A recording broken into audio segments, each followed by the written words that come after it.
किसान साथियों नमस्कार। डीपीएस फार्मिंग यूट्यूब चैनल में आपका स्वागत है। किसान भाइयों, वेजिटेबल्स के अंदर अगर हमें अच्छा प्रोडक्शन चाहिए, अच्छा उत्पादन चाहिए, तो यूरिया का और पोटास का सही मैनेजमेंट बहुत जरूरी है। देखिए, यूरिया हमारी फसलों में बहुत जरूरी होता है। फसलों की बढ़वार के लिए, वेजिटेटिव ग्रोथ के लिए जो यूरिया है उसकी बहुत ज्यादा इंपॉर्टेंस होती है। वेजिटेटिव ग्रोथ अच्छी होती है। यूरिया का सही उपयोग करने से, सही मात्रा में देने से क्लोरोफिल अच्छा बढ़ता है और जिससे फोटोसिंथेसिस होती है, जिससे पौधे का ओवरऑल डेवलपमेंट अच्छा होता है, उत्पादन हमें बेहतर देखने को मिलता है। तीसरा, यूरिया हमारी फसल के अंदर प्रोटीन फॉर्मेशन में हेल्प करता है। तो प्रोटीन जितना बनेगा उतना हमारा पौधा स्ट्रांग रहेगा और हमारा उत्पादन उतना ही बेहतर होगा। तो इसके लिए जो यूरिया है वो बहुत जरूरी होता है। ये यूरिया के बेनिफिट होते हैं अच्छी ग्रोथ के लिए, अच्छी पत्तियों के विकास के लिए, डेवलपमेंट के लिए यूरिया बहुत जरूरी है। उसके साथ साथ देखिए, यूरिया के कुछ नुकसान भी हैं, क्योंकि अगर यूरिया को हम सही तरीके से उपयोग ना करें, जरूरत से ज्यादा अगर यूरिया डालें हम सब्जी वाली फसलों में, सही इस्तेमाल ना करें, तो उससे कीटों का खतरा बढ़ता है। पहले कीट व रोग ज्यादा आएंगे, दूसरा फसल कमजोर होगी, तीसरा कि पत्तियों की संख्या ज्यादा हो जाएगी और फलों की संख्या कम हो जाएगी। यानी कि जो वेजिटेटिव ग्रोथ है वो तो ज्यादा हो जाएगी, लेकिन प्रोडक्टिविटी जो फेज है वो कम हो जाएगा, जिससे उत्पादन हमें कम देखने को मिलेगा। तो ये भी नुकसान होता है। दूसरा, जो हमारा उत्पादन है उसकी क्वालिटी भी अच्छी नहीं रहती है ज्यादा यूरिया देने से। तो ज्यादा यूरिया के भी नुकसान है और कम यूरिया के भी नुकसान है। तो यूरिया को एक सही तरीके से मैनेज करना बहुत जरूरी होता है। उसके साथ साथ देखिए, पोटेशियम भी बहुत जरूरी है अच्छा उत्पादन पाने के लिए। पोटेशियम क्या काम करेगा? देखिए, जैसे अगर यूरिया की डोज ज्यादा हो रही है या यूरिया की वजह से कीट व रोग ज्यादा आ रहे हैं, तो ये यूरिया के विपरीत काम करता है। जैसे ही यूरिया पौधे को, अगर तने को कमजोर कर रहा है, फसल को कमजोर कर रहा है, तो ये पौधे को मजबूत करने का काम करता है, जो हमारा पोटेशियम होता है। पोटेशियम कीट व रोगों के प्रति प्रतिरोध पैदा करता है। यानी कि पोटेशियम की उचित मात्रा में उपयोग करने से कीट व रोग कम आते हैं, पौधा हर तरह के तनाव को झेल पाता है, फलों का साइज अच्छा बनता है, यानी कि प्रोडक्टिविटी बढ़ती है, उत्पादन बढ़ता है पोटेशियम देने से। तो ये बेनिफिट हमें पोटेशियम से मिलते हैं और उत्पादन की क्वालिटी को भी मिलती है। यानी कि जो उत्पादन है उसकी क्वालिटी को बेहतर करता है पोटेशियम, जिससे मार्केट प्राइस हमें बेहतर मिलता है। तो इसलिए ये, अगर हमें एक अच्छा उत्पादन चाहिए तो इनका सही उपयोग बहुत ही जरूरी है फसल के अंदर। हालांकि हर एक न्यूट्रिशन बहुत जरूरी है। मान लीजिए आप इनका सही से मैनेजमेंट कर रहे हैं और बाकी जो हमारी फसल में 17 पोषक तत्वों की जरूरत होती है, एक फसल के पूरा, एक पौधे को 17 आवश्यक पोषक तत्वों की आवश्यकता होती है पूरा उसका लाइफ साइकिल पूरा करने के लिए, अच्छी तरीके से और अच्छा उत्पादन देने के लिए। लेकिन उनमें से एक भी कम हो जाए या जरूरत से ज्यादा हो जाए तो वो भी नुकसान कर सकता है। तो इसलिए सभी जरूरी हैं। लेकिन नाइट्रोजन क्योंकि हम बहुत ज्यादा देते हैं, पोटास को बहुत ज्यादा किसान भाई इग्नोर करते हैं, तो इससे फिर हमें उत्पादन अच्छा नहीं मिलता है। तो आज हम यूरिया और पोटेशियम यानी कि पोटास खाद के देने के सही तरीके की बात करेंगे, कब कब देना चाहिए हमें अच्छे उत्पादन पाने के लिए और किनके क्या बेनिफिट है। देखिए, रिसर्च भी कहती है कि अगर हम यूरिया के साथ पोटेशियम देते हैं सब्जी वाली फसलों में या किसी भी फसल में, तो उससे उत्पादन में अच्छी खासी बढ़त देखी गई है, बजाय यूरिया को खाली देने से। यानी कि केवल यूरिया डालने की बजाय अगर यूरिया के साथ हम एसओपी यानी कि पोटास जो है, पोटेशियम जो है वो भी दे देते हैं, तो उससे उत्पादन अच्छा होता है और कीट व रोग कम आते हैं और पौधा स्ट्रेस में नहीं जाता है और फसल मजबूत रहती है।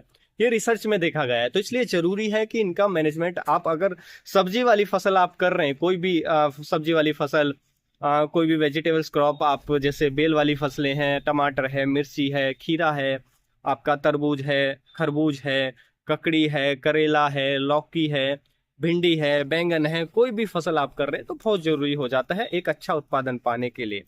तो इनका कैसे कैसे आपको देना है। देखिए, यूरिया को जब भी आप दे रहे हैं तो हमेशा ध्यान रखना है कि यूरिया एक जरूरत से ज्यादा नहीं देना है। यूरिया की ये भी दिमाग में रखना है कि ओवरडोज भी हमको नुकसान करेगी। केवल यही नहीं रखना है दिमाग में कि यूरिया से हमें फायदा ही होगा, यूरिया से हमें नुकसान भी होगा, ये भी ध्यान रखना है। जब आपके दिमाग में ये भी रहेगा तो यूरिया की आप सही डोज यूज करेंगे। और अलग अलग फसलों के लिए एक अलग अलग डोज होती है यूरिया की। देखिए, वैसे तो कुछ फसलें ऐसी होती हैं जो हमें वन टाइम प्रोडक्शन देती हैं। मान लीजिए एक बार उन पे फ्रूट आ गया या एक बार उनमें दाने बन गए, तो एक बार में वो मैच्योर होकर एक बार वन टाइम हार्वेस्ट हम करते हैं, मान लीजिए, यानी कि एक बार उसकी कटाई या तोड़ाई करते हैं। लेकिन कुछ फसलें ऐसी होती हैं जो हमें कंटिन्यू हार्वेस्टिंग करनी होती है, उनकी कंटिन्यू तुड़ाई करनी होती है। तो इसलिए उनमें तुड़ाई के बाद भी हमें यूरिया देते रहना चाहिए, कम मात्रा में देना चाहिए लेकिन देना चाहिए, ताकि ग्रोथ चलती रहे, न्यू फ्लावर आते रहें और प्रोडक्शन कंटिन्यू मिलता रहे। तो हार्वेस्टिंग के बाद भी यूरिया हमें कंटिन्यू रखना है, फ्लावरिंग स्टेज में भी यूरिया देना है। लेकिन जो फसलें वन टाइम में हार्वेस्ट हो जाती हैं उनमें हमें फ्लावरिंग तक पूरा यूरिया की डोज दे देनी चाहिए, उससे आगे हमें जरूरत नहीं पड़ती है, क्योंकि वो वन टाइम हमें वहां से प्रोडक्शन मिलने वाला है, उत्पादन मिलने वाला है। तो ये हमेशा ध्यान रखना है।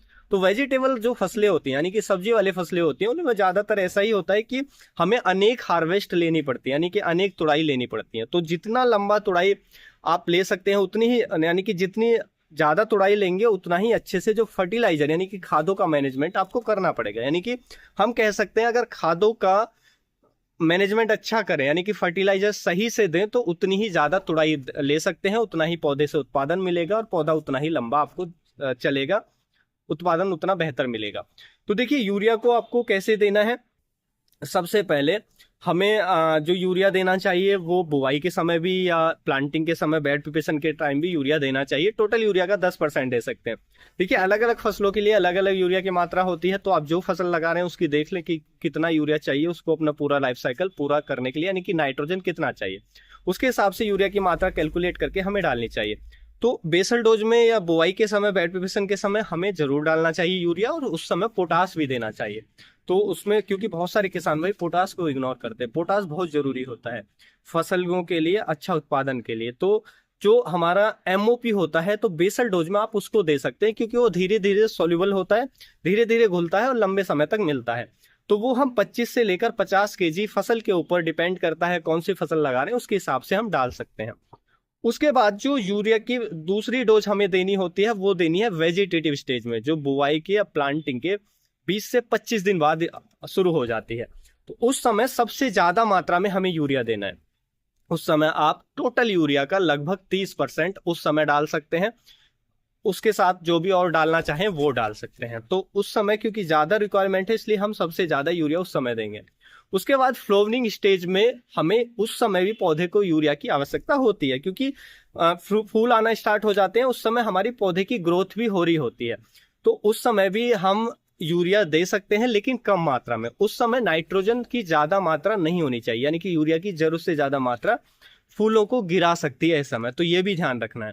तो उस समय भी हम यूरिया डालेंगे, साथ में हम उस समय एसओपी भी डालेंगे, यानी कि सल्फेट ऑफ पोटास।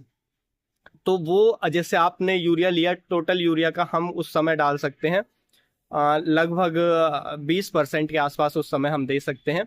उसके साथ साथ हम एसओपी लेंगे 10 से 15 किलोग्राम या 20 किलोग्राम तक भी ले सकते हैं। वो डिपेंड करेगा आपकी मिट्टी की कंडीशन पे, यानी कि मिट्टी में आपके पोटेशियम की मात्रा कैसी है, उसके हिसाब से डोज कम या ज्यादा कर सकते हैं। उसके बाद जैसे ही फिर फ्लावरिंग स्टेज के बाद जो फ्रूटिंग स्टेज होती है, यानी कि फ्रूट डेवलपमेंट की स्टेज होती है, यानी कि फल बनना शुरू होता है और फिर उसका विकास शुरू होता है, बढ़ना शुरू होता है, बड़ा होना फल का होता है। तो उस समय भी हमें यूरिया और जो हमारा पोटेशियम है वो दे देना चाहिए, यानी कि एसओपी डालना चाहिए। तो उस समय भी हमें यूरिया की मात्रा डालनी चाहिए। यूरिया उस समय भी हमें ज्यादा नहीं, थोड़ा कम देना चाहिए। और साथ में पोटेशियम हमें जरूर देना चाहिए, फिर वो देना चाहिए हमें फिर से 10 से 15 किलोग्राम या 20 किलोग्राम, क्योंकि वो फ्रूट डेवलपमेंट में हेल्प करेगा, फलों के साइज को बढ़ाने के लिए बहुत जरूरी होता है। तो ये जो पोटेशियम है हमें उस समय भी देना चाहिए।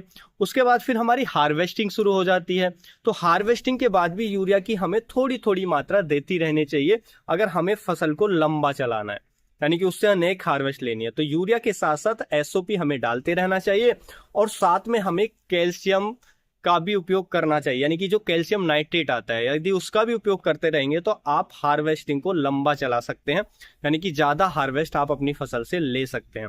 उसके साथ साथ और भी पोषक तत्वों की आपको पूर्ति रखनी है, अगर कमी दिख रही है तो उनको भी बैलेंस करना है, तो जिससे आप मल्टीपल हार्वेस्ट ले सकते हैं, और जितना ज्यादा हार्वेस्ट लेंगे उतना ज्यादा उत्पादन आप ले सकते हैं। तो यूरिया के साथ आपको जो एसओपी है यानी कि पोटेशियम है उसको जरूर डालते रहना है, जिससे पौधा मजबूत रहेगा और पौधे में बढ़वार भी रहेगी, पौधे में की प्रोडक्टिविटी भी रहेगी, यानी कि एक बैलेंस ग्रोथ पौधे की देखने को मिलेगी, जिससे उत्पादन आपको अच्छा देखने को मिलेगा। उम्मीद है किसान भाइयों जो आज की जानकारी है आपको अच्छी लगी होगी। जानकारी अच्छी लगी तो वीडियो को लाइक शेयर एंड सब्सक्राइब करना बिल्कुल ना भूलें। फिर मिलेंगे हम आपको एक और नई वीडियो में नई जानकारी के साथ। तब तक के लिए आप अपना ख्याल रखें। धन्यवाद।